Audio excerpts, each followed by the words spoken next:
Number 10. Çatalhöyük. The city of Çatalhöyük is about as ancient as it gets. It may not be the largest archaeological site or the oldest, but it is one of the most important. It's located near the city of Konya in south-central Turkey, but it was inhabited 9,000 years ago by a few thousand people who recently shifted from being nomads to being farmers. This is one of the very first cities constructed by ancient people who literally transformed from living a nomadic lifestyle to being settlers. It's one of the first cities in the region nearly 10,000 years ago in which people painted and sculpted. It had no footpaths, there were no streets, and the houses were built against one another so that people actually had to travel over the rooftops and enter their own homes through holes in the ceiling. The ovens here were built communally, so people had to cook their food together, and because all the spaces were linked, it promoted social group activities. But they did have some other weird stuff in this ancient place. For example, dead people were buried under the floor, and sometimes their heads were chopped off and their skulls were removed and covered in plaster to resemble living faces. Based on excavations, burials didn't change depending on sex or wealth. The only burials that differed slightly were those of children, as they were often covered with beads after death. Almost every home in the city was found with some kind of geometric artwork inside. Historians don't know what most of the symbols mean, and also don't know what convinced the people here to stop being nomadic and to settle down. It's still a huge mystery. Number 9. Ancient Buddhist Monastery. During an archaeological survey in India,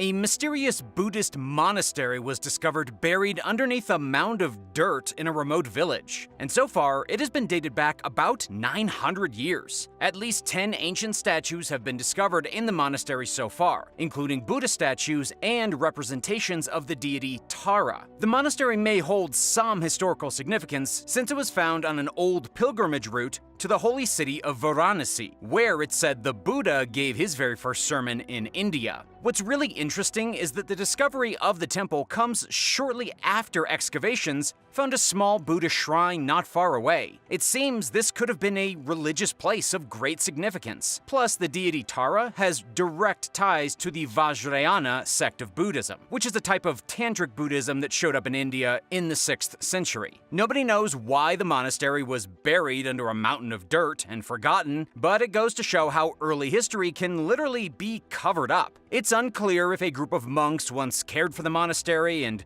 what blend of Buddhism they practiced, but archaeologists are hoping to do more digging and to uncover more information. Number 8. Mount Nemrut. At Mount Nemrut, there are some of the most magnificent sculptures anywhere on the planet. Back in the 1st century BCE, the Commagene Kingdom, or Commagene Kingdom, depending on which historian you ask, fashioned giant heads out of stone, some of them over 6 tons and 30 feet tall. The sculptures were placed at the top of the mountain overlooking the land beyond. Historians still don't quite know who the sculptures represent or why they were put there in the first place, or even what purpose they were made to serve. To better understand these strange stone heads, we need to look at the Commagene Kingdom. It was part of the wider Armenian Kingdom, a buffer state situated between Rome and Persia. The ancient kings of Commagene claimed to be related to the famous Darius I of Persia. Its once great capital city of Samosata is completely gone, destroyed by countless battles and dozens of centuries. It had likely been built at the base of Mount Nemrut, but there's no traces of it left now. You see, the Commagene were conquered by Rome in 17 AD, and much of their history was lost. But from what we do know, the Commagene were quite powerful until Rome came along. Archaeologists believe the giant sculptures were probably made by King Antiochus I of Chios for his tomb sanctuary. They also believe the sculptures represent a variety of interesting gods from ancient Greek to local Armenian legend, including figures like Zeus and Hercules. But they don't quite look like the sculptures you would expect to find to the west. The faces are definitely Greek, but the clothing they wear is Eastern, showing a distinct culture literally stuck in the middle of the Mediterranean civilizations and those of the Far East. Number 7. Ziggurat of Ur. The Great Ziggurat of Ur is one of many structures known as ziggurats across the ancient world. These structures were almost like Egyptian pyramids. They were tiered structures built for both administrative and religious purposes throughout the old kingdoms of Mesopotamia, meaning they can be found all throughout Iraq and Iran. The best preserved and the largest is the Ziggurat of Ur. It was discovered and excavated by a man named Sir Leonard Woolley in the 1920s, revealing the impressive monument for the first time in around 4,000 years. This structure is shaped just like a pyramid. It's oriented to true north, and it has 3 levels of terraces that, upon completion, had stood 100 feet off the ground. 3 huge staircases once led to the first level, then a single staircase to the second, and then the steepest staircase going all the way to the top. But what did they build this impressive structure out of? It was pretty similar to how Egyptians built their stuff. The Mesopotamians used mud brick and baked brick. To give you an idea of how many bricks needed to be baked into the structure, the first level probably used about 720,000. The resources alone to build the Great Ziggurat would have been significant. This ziggurat was built in the year 2100 BCE by a guy you've probably never heard of before. His name was King Ur-Nammu of the 3rd dynasty, and the ziggurat was dedicated to the moon god Nana. Number 6. Pumapunku. For the ancient Inca, Pumapunku was the very place where the first gods created the world. This ancient site is located in western Bolivia. All that remains today are the ruins of a vast complex, a broken temple, and the crumbling architecture of a society that came before the Inca. Let's back it up a bit. Pumapunku translates to Door of the Puma. It began as a holy site probably in the year 500, and grew and expanded as civilization rose up around it. Then, one day, out of nowhere for reasons beyond historical understandings, the mysterious people vanished. And this is where things get crazy. We often mistake ourselves for the only archaeologists to ever be on the planet, finding the leftovers of all the ancient civilizations. But when the Inca showed up to Pumapunku 500 years after it was abandoned mysteriously, they were the archaeologists. They didn't know a different race of beings had been there, and they interpreted the ruins of the sites as the cradle of civilization, where the gods they worshipped created Earth. The Inca never really did much with the site other than treat it as a place of great reverence. The people who actually built it are known as the Tiwanaku Culture. There were about 400,000 of them living in these ruins before they vanished. To this day, historians and archaeologists are clueless as to what caused the Tiwanaku, a society of nearly 500,000 people, to just disappear.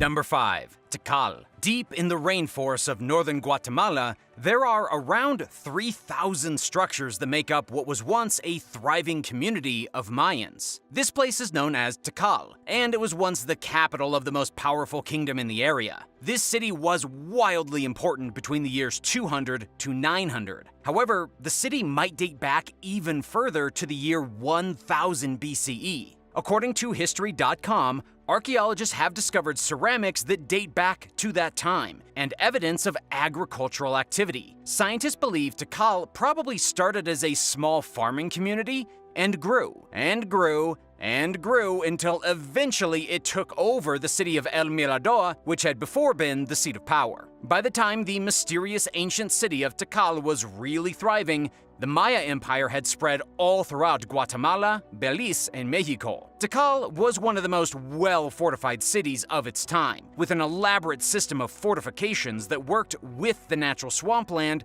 to create an almost impenetrable capital. At its peak, Tikal boasted 900,000 people. But then, everything fell apart. By the year 900 AD, the Mayan Empire was beaten down by war, their crops had been devastated from a series of droughts, and the people were dropping dead of mysterious diseases. It's not clear exactly when Tikal was abandoned, but it was pretty much empty by the time the Spanish arrived in the 1500s. Number 4. Leptis Magna. Leptis Magna is located today in western Libya, in the middle of pretty much nowhere North Africa. The city was originally founded in the 7th century BCE by Phoenician settlers from Tyre. Nobody is exactly sure what went on here prior to the city being incorporated into the Roman Empire several centuries later, though there have been a few archaeological pieces of evidence found. For example, there was an open area likely used as a public forum and a rather large necropolis that was later converted into a Roman theater. The city also boasted temples dedicated to its patron gods, Shadrapa and Milgashtat. I have no idea if I'm pronouncing those right. The city didn't really enter the history books until 500 years after it was settled, when its residents supported Rome during the Third Punic War with Carthage. Almost all of the ruins here are from the Roman period, but they show an interesting mix of styles, both Roman and Punic. The city became an official Roman colony in 110 AD and eventually grew to be the second most important city in North Africa. But according to the World History Encyclopedia, by the 4th century, the city was under constant attack by tribesmen. It was eventually devastated by primitive tribes and pretty much razed to the ground. Today, only a handful of the mysterious ruins still remain. Number 3. Domus Aurea. The Domus Aurea of Rome was part of a project devised by Emperor Nero to create a huge necropolis following the Great Fire of 64 AD. This was the fire that Nero apparently watched from the rooftop of his palace while laughing. The fire had burned a significant amount of the city, and Nero wanted to rebuild it better. He fashioned the Domus Aurea to be a great palace with over 300 rooms, but it was never really finished. And then, within a decade of being built, those who succeeded Nero in Rome pillaged the palace and stripped it of all of its jewels and marble and turned it into a hollow ruin. The place was then destroyed by a fire in 104 AD. It was lost to time and buried under the city of Rome, not found again for about 1,500 years during the Renaissance. The local Romans didn't really know what they had come across at the time, but the grotesque artwork and decorations still inside the palace, commissioned centuries earlier by the horrible Nero, actually went on to inspire a wave of unique Renaissance artwork. Number 2. Caral. The ancient site of Caral may very well have been the first city to emerge in the Americas. The ruins of the ancient place were found in the desert of the Supe Valley on Peru's coastline. The ruins here look almost like a part of the landscape. But look closer and you'll realize that these aren't just mounds of earth. They're actually ancient pyramids made by human hands over 5,000 years ago. According to the Smithsonian Magazine,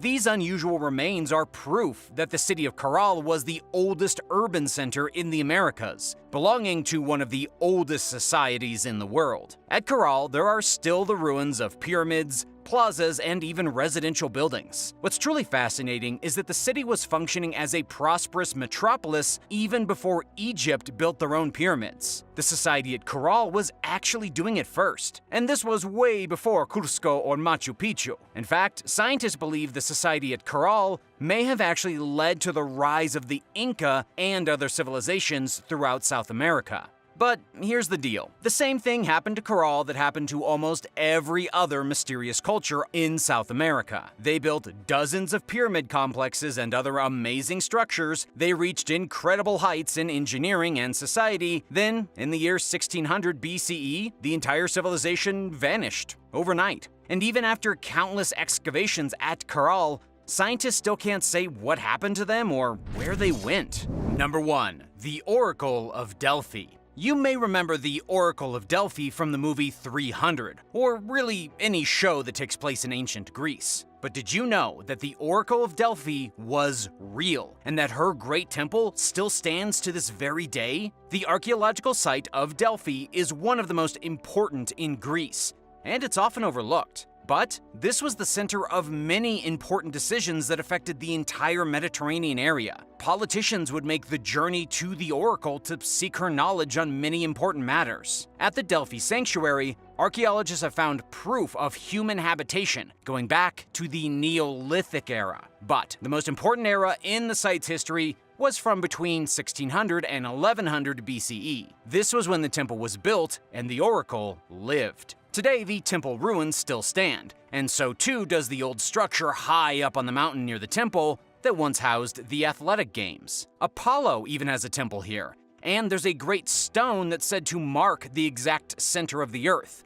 dropped by Zeus himself after turning into a pair of eagles and flying around the world, dropping the stone at the point they met. Which of these amazing archaeological sites would you love to visit?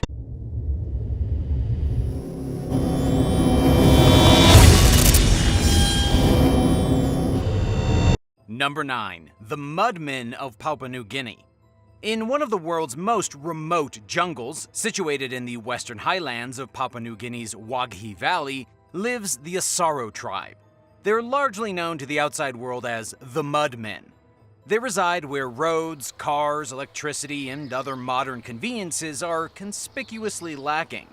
Male tribe members slather thick gray mud onto their bodies and wear huge, demonic-looking masks, a custom that dates back centuries, to a time when local clans fought over women, territory, and pigs. Legend has it that the people who became known as the Mudmen fled from a rival tribe and took cover in a nearby muddy river. They emerged from the water at dusk, completely covered in mud, and terrified their enemies, who thought that the Mudmen were evil spirits and fled the scene. There are variations of the story, depending on who you ask, and nobody knows for sure when the Asaro tribe started dressing as Mudmen, but researchers believe they've been doing it for roughly 4 generations, according to the BBC. Today, the Asaro tribe continues the tradition of covering themselves in mud, wearing fearsome-looking masks decorated with pig's teeth and shells, and wearing bamboo claws over their fingers, and carrying bamboo spears. Reporters have traveled deep into the jungle to catch a glimpse of the Mudmen up close. Number 8. La Patasola.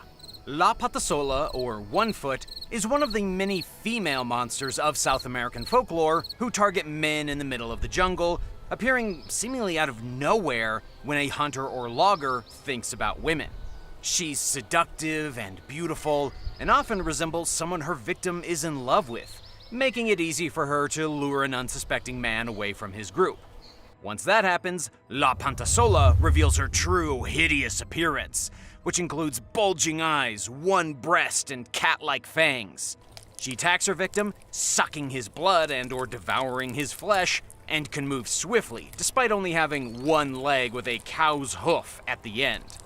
Because La Pantasola is protective of nature and the animal kingdom, she's known to disrupt the daily activities of men who work in the woods, by causing them to become disoriented, blocking their paths and shortcuts, and misleading hunting dogs by throwing them off their scent trail.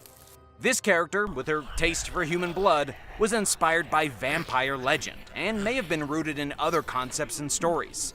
Some say that she's a mother who was exiled to the forest as punishment for killing her own son, and that locals chopped off her leg out of anger. She died from her injuries and became a ghost.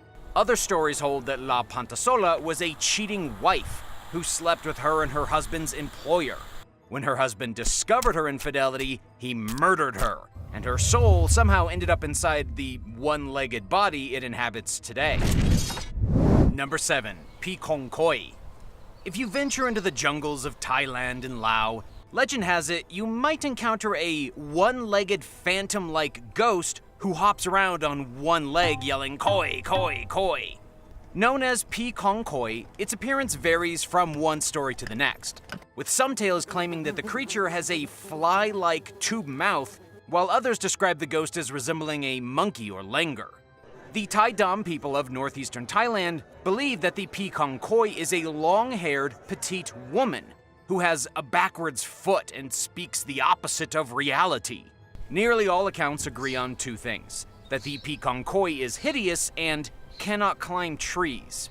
Legend advises travelers who sleep in the jungle to lay with their feet crossed or together, or they're at risk of having the blood sucked out of their toes by the bizarre entity.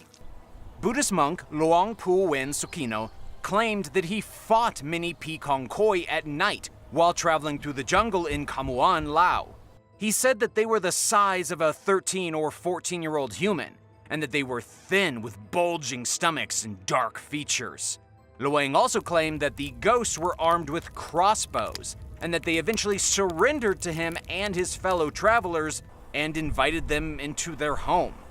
Based on this tale, some have theorized that the Pikongkoi are actually an ethnic group called the Kara De, and that they perhaps hunted and cannibalized humans.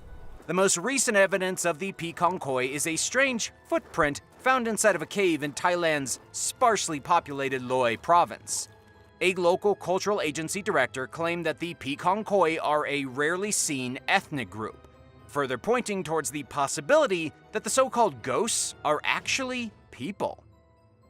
Do you believe in the Pikongkoi? Let me know in the description below, and if you're liking this video, be sure to hit the thumbs up and subscribe buttons too. Number 6. Cambodian Jungle Woman.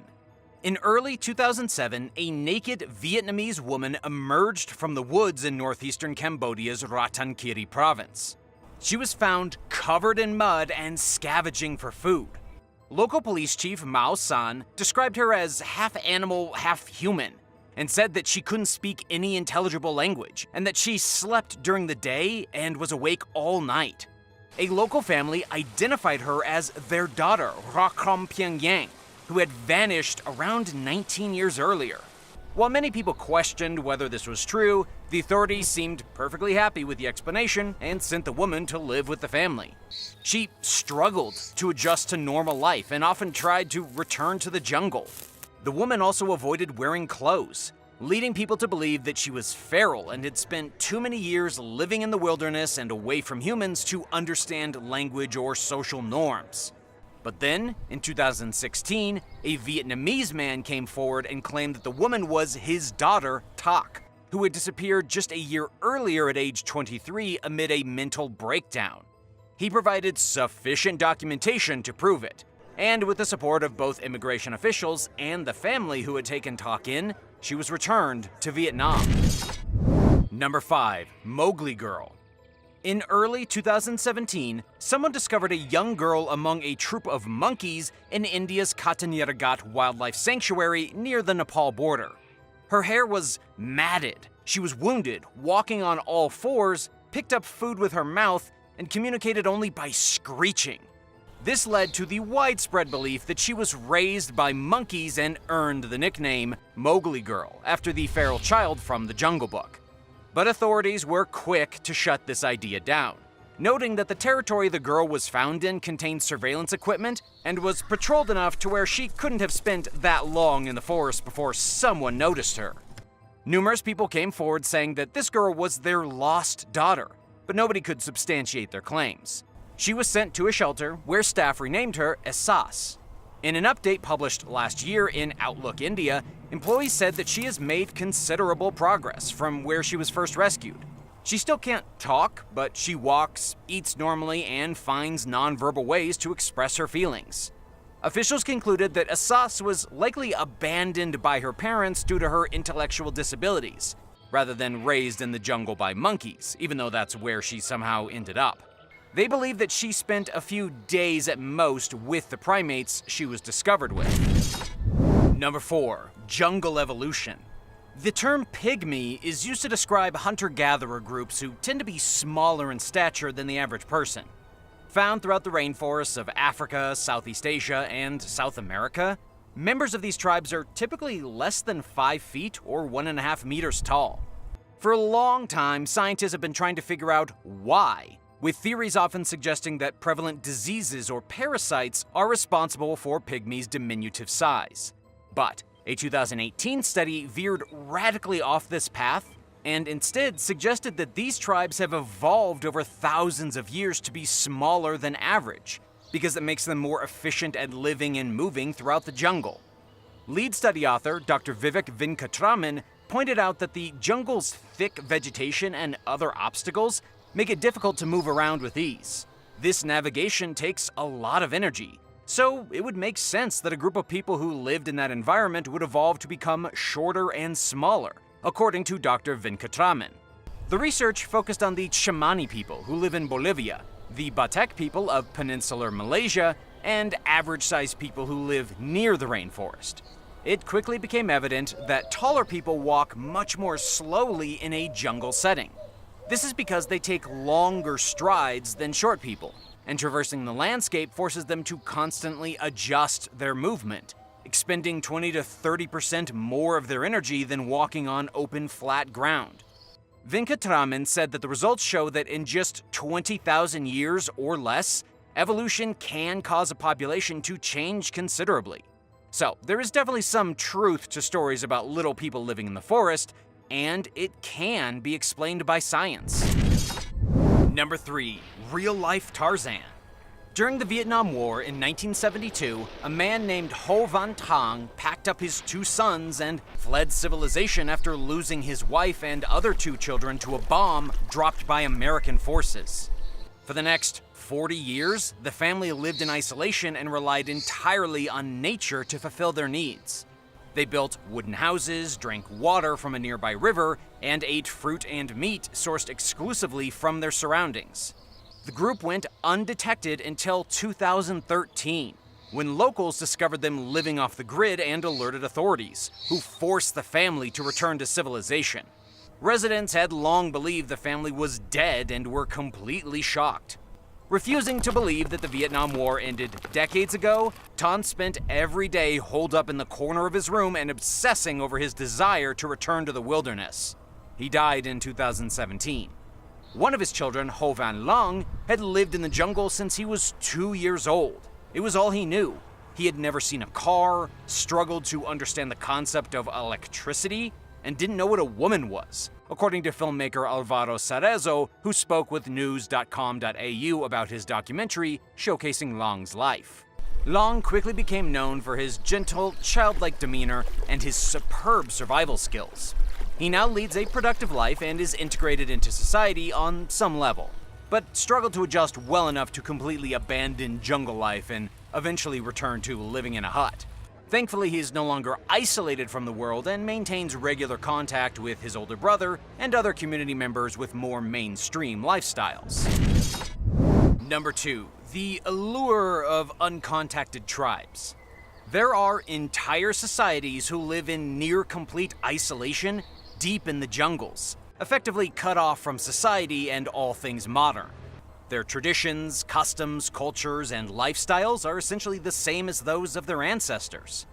Worldwide, there are over 100 of these groups, according to advocacy group Survival International. Known as uncontacted tribes, their existence made headlines around the globe in 2018 when a group called the Sentinelese killed an American missionary who ventured into their territory. These indigenous islanders live on North Sentinel Island in the Andaman Islands, an archipelago in the Indian Ocean. Their unwanted visit from John Chow, who traveled illegally to the island in an effort to bring them the word of God, proves that the word uncontacted is a bit misleading. For even the most remote tribes, it's nearly impossible to avoid crossing paths with the outside world, even when there are laws in place to protect them from it, such as the case with the Sentinelese. Many tribes fight to maintain their separateness and preserve their lifestyle and culture to the point where they will readily kill an imposing outsider, as the world learned when Chow turned up dead. The Indian government, which has jurisdiction over the island, tightened its policy, banning outsiders from going there, and used Chow's death as an opportunity to remind the public of why doing so is a terrible idea.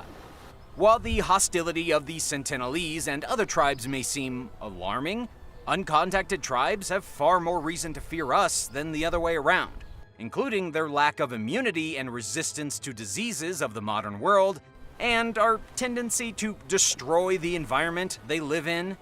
It's natural to be curious, but we also have to accept that we can only get so close and learn so much before an uncontacted tribe makes it clear that we are unwelcome.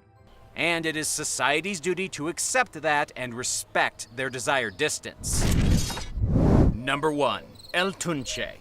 Tunche is both an indigenous expression which means fear and the name of a terrifying being that is said to roam the Peruvian Amazon at night. Like many mystical creatures, it's a shapeshifter capable of taking on different appearances, and will usually approach a person resembling one of their loved ones. Some accounts claim that El Tunche is a tormented soul who moves throughout the jungle at night looking to punish people, while other stories state that the creature is a man who was murdered by his fiancé's father. El Tunche is recognizable based on its unique whistle, which intensifies as it gets closer. Many people claim to have escaped its wrath, and nobody knows exactly what happens to its victims who don't survive. It's believed that El Tunche may abandon or devour its targets. In fact, nobody has come up with a logical or solid explanation for what El Tunche even is, and there are varying accounts, usually by region, of what it's like to encounter one. but the belief in its existence remains strong.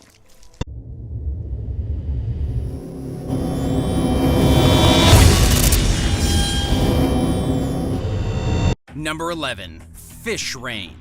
In Lajamanu, Australia, a small town of 650 people was met with quite the shock when it started to rain down small fish. Fish were falling from the sky, specifically perch. Over the course of 2 days, the fish fell from the sky, some of them still alive. Not only would this be extremely strange to experience, but also, the town is quite a distance from the nearest large body of water. So naturally, when the fish started raining down, and the people started telling their friends and family what was going on, they didn't believe them. Would you? After every spurt of fish rain that happened, the people of Lajamanu had fresh fish for dinner. But what was causing this bizarre natural phenomenon? Scientists claimed that it was a tornado that picked up the perch and launched them all the way to Lajamanu. However, that doesn't make any sense. Tornadoes don't last very long, and there were none reported in the area. Apparently, fish raining from the skies is not unheard of in outback Queensland. Rains of fishes can happen more than you might think. Some people believe that it's because of flooding. Extreme flooding can create sudden rivers and tributaries. The fish swim up the rivers that then start to dry up after a storm, leaving them stranded in small puddles, making it look like they fell from the sky. What do you think? Let me know in the comments below, and be careful out there in case you get smacked in the face by a fish. Number 10. Pele's hair lava. Who knew that volcanoes had hair? In Hawaii, around the Kilauea volcano and throughout the nearby Ka'u Desert, there is what seems to be hair all over the ground. It looks like golden mats of stringy, wispy hair. At first, you might mistake this stuff for the loose fibers of human or animal hair. However, it's actually known as Pele's hair lava, and it's a byproduct of one of the most powerful forces on the planet. These golden strands are thin glass fibers, named after the traditional Hawaiian deity Pele, god of the volcano. But how does volcanic activity create something that looks like human hair? It happens thanks to gas that forms during a volcanic eruption. Gas bubbles near the surface of the lava flow and stretches molten lava into extremely long and very thin threads. When it dries, it looks like Rapunzel got a haircut. Some strands of Pele's hair lava can be several feet long and only a single micron thick. A micron is approximately 0.001 millimeters thick. The strands are also very light, and so they often get carried away by the wind. This means they usually collect in the same place, creating a natural phenomenon like a stack of hay, but it's really just dried lava. Number 9. Underwater crop circles. In 1995, off the coast of Japan, something mysterious was discovered underwater. They've been called underwater crop circles, and for a long time, nobody knew what they were. The circles are about 7 feet in diameter and don't look like anything made by nature. In fact, some theories even speculated that the underwater crop circles may have been made by extraterrestrial visitors. But the mystery was finally solved in 2011 when researchers witnessed an underwater crop circle being made. It turns out these circles have nothing to do with space or aliens or anything even remotely mysterious. The circles are made by male pufferfish as a way to impress female fish. In 2011, researchers watched a small group of male pufferfish create 10 underwater crop circles. Each male fish spent around 9 days building their very own crop circle by swimming in and out and in and out using their fins to dig trenches in the sand at the bottom of the ocean. 9 days! This is one of the most incredible things ever witnessed in nature. The fish created huge circles and then decorated them with shells and pieces of coral. And throughout all the digging, sand particles flowed into the middle of the circle to create a nest for the fish to mate in. To make this really simple, the pufferfish were building houses where they could entertain lady visitors. When a female pufferfish got close to the circle, the male would begin dancing around and trying to convince her to go inside. If she was impressed, the female would then go into the circle and lay her eggs in the nest in its middle. So far, this is one of the most complicated mating rituals scientists have ever seen performed by a marine animal. Number 8. Fire rainbows.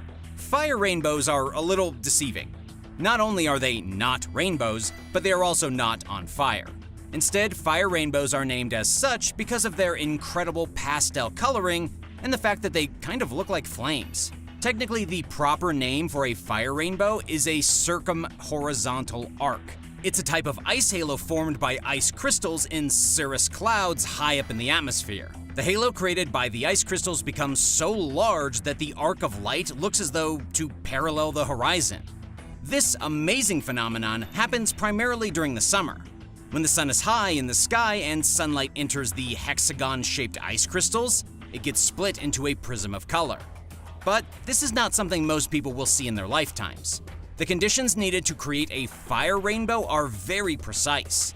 The sun must be at an elevation of roughly 58 degrees, the cirrus clouds must be at a high altitude, and plate-shifted ice crystals must be present.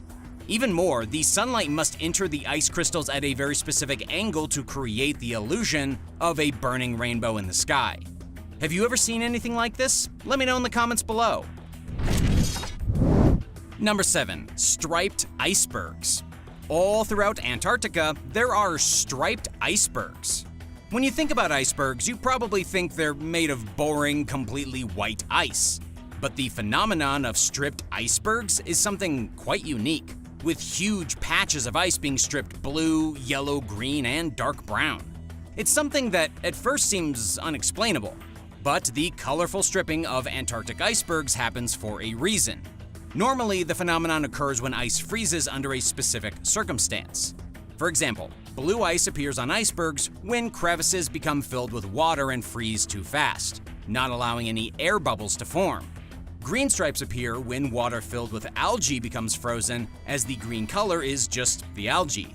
As for yellow and even black stripes, these are formed when sediments get frozen in the ice, usually from water floating downhill and collecting dirt as it freezes.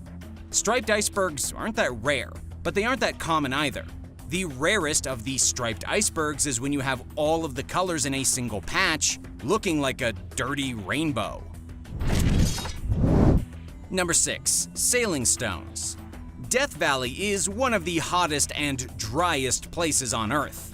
It's also the lowest elevation anywhere in North America.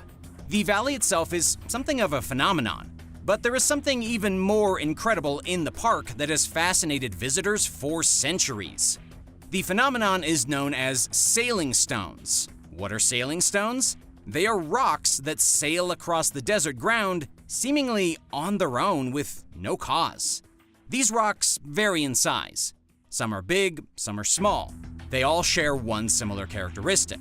There is a long trail behind them, proving that they've been sailing across the desert for an unknown amount of time. Scientists first captured the sailing stones physically moving in 2014 by using time-lapse photography. Some of the rocks here have traveled at least 1,500 feet, though scientists aren't exactly sure how long a journey like that could have taken. Now for the explanation.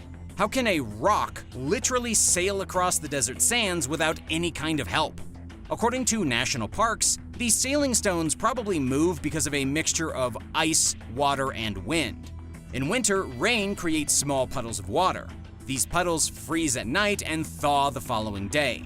Between all the freezing and thawing and wind, these sailing rocks get pushed a few millimeters at a time. Number 5. Forest of Knives. In Madagascar, there is an incredible natural phenomenon known as the Forest of Knives. And yes, it's just as dangerous as the name suggests. Its proper name is Tsingy de Bimahara, and it's a protected UNESCO World Heritage Site. The forest isn't made out of trees in the traditional sense.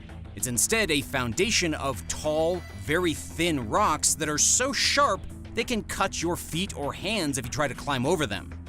The reserve here is enormous, about 3.75 million acres of razor-sharp rocks, with some of the structures reaching 2,600 feet. It's more of a mountain than a forest, and it's home to a heap of unique wildlife not found anywhere else in the world or even in Madagascar. such as lemurs who've adapted to living inside the treacherous Razor rocks. According to NASA, Singi Deba Mahara was formed about 200 million years ago by layers of calcite at the bottom of a lagoon, creating a bed of thick limestone. The limestone was elevated during sea level rise, monsoon rains eroded the mountain of sediment, and finally, the rock towers of today were formed. You can't even scale the side of the formations here because your fingers would literally be cleaved off. Do you like to go rock climbing? Would you dare visit this place? Let me know in the comments below, and be sure to subscribe to Talltanic for more amazing videos. Number 4. Living rocks. Living rocks aren't exactly natural phenomenon. Well, they are and they aren't. You see, living rocks can be found off the coast of Chile and Peru. They look exactly like rocks, but are living beings. The proper name for a living rock is Payura chilensis, and it's one weird critter. First of all, it has no brain or sensory organs. It feeds by filtering nutrients out of the water. It's kind of biologically similar to a sea urchin, though it has a very different evolutionary history. When cut open, it looks like a bunch of soft organs stuck inside of a rock.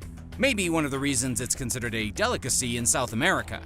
Scientists don't know a whole lot about living rocks, other than that they almost don't make any natural sense.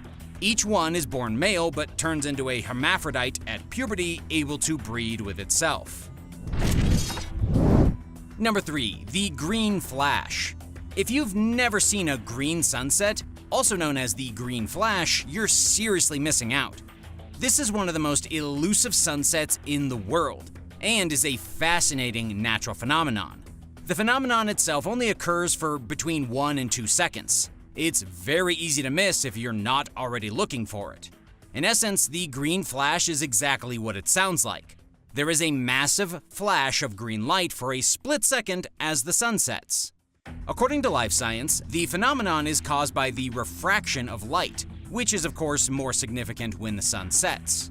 As light travels through the atmosphere bends the light and separates it into a prism of color. Blue, violet, and green refract strongly, while yellow, orange, and red are absorbed. Because green is the strongest color, it's the one visible during a flash. But it can only be seen at very rare times, and only when the sun is setting over the sea. Number 2. Morning glory clouds. Morning glory clouds are a rare meteorological phenomenon that scientists still don't quite understand. When the phenomenon occurs, the clouds turn into tubes, like long, stretching tubes of puffy white in the sky. From what scientists have put together so far, they believe morning glory clouds occur above Australia because of a collision between the humid air coming in from the Coral Sea and the warm air from the Gulf of Carpentaria. However, according to the Bureau of Meteorology, these colliding fronts create low-level atmospheric waves nearly a mile long. Sometimes there is a singular cloud that looks like a very long roll of white cookie dough, and sometimes there are 10 consecutive rolling clouds. Even more amazing is how fast the clouds speed across the sky. When morning glory clouds form, and it looks like there's a giant pipeline of clouds in the sky, they often speed through the atmosphere at around 24 miles an hour. Number 1. The San Andreas Fault. If you live in California, you're probably familiar with the San Andreas Fault. It's the fault line under California that will one day be responsible for the big one that scientists say is inevitable. The fault line began moving about 28 million years ago. This is the boundary between the giant Pacific tectonic plate and the North American plate. To simplify things, it's a giant crack between two of the biggest plates in the Northern Hemisphere. When the San Andreas Fault shifts become a motion between the two plates, it creates earthquakes. This huge underground phenomenon could be the death of California as we know it, as experts claim it has the potential of causing an 8.0 magnitude earthquake, accompanied by a tsunami off the coast so big it could literally drown everyone along the California coastline.